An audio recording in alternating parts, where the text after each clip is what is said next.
Hi everybody, my name is Joey and I'm here with my wife Sam, and this is part 3 on the story of both of our daughters having heart defects. When that lady came over to give him a box of tissues, I'm like texting his sister. I'm like, where are you? Get here. And she had taken the wrong exit on I-4. I don't know why I wasn't crying and upset. I just feel like I had faith in the doctors. I knew everything was going to be okay. And I feel like only one person can fall apart in the family.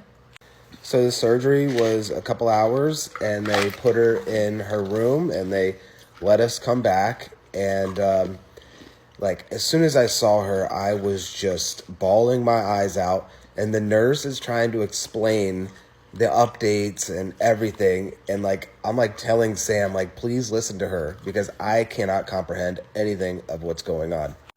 Let's just take a moment to remember I've been up since 5 a.m. And we walk out of there and he was like, did you get all that? And I was like, the best that I could. So she was released after a few days, and then we had to come back for a follow-up. So the first follow-up that we had, it was just an echo to make sure that the hole was closed, and it was. But she did have a little bit of fluid around the heart.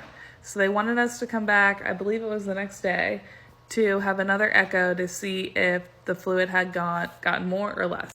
So when we went back, the fluid had gotten more, and they told us that we needed to look out for certain things. Was she eating? Was she tired? Things like that, and just to keep an eye on that.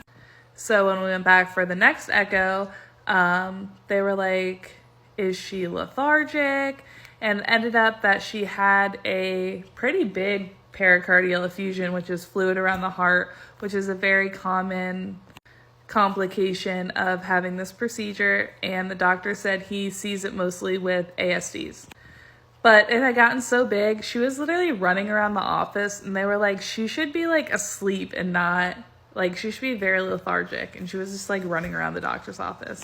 So after the doctor, went over the results of the echo, he was like, you guys need to go to the pediatric cardiac ICU immediately.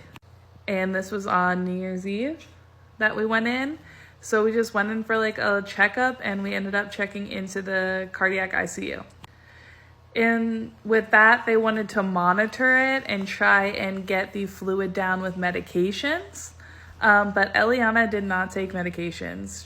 It didn't matter if you put it in chocolate milk, if you tried to hide it. She did not want anything to do with medications. Go to the next part.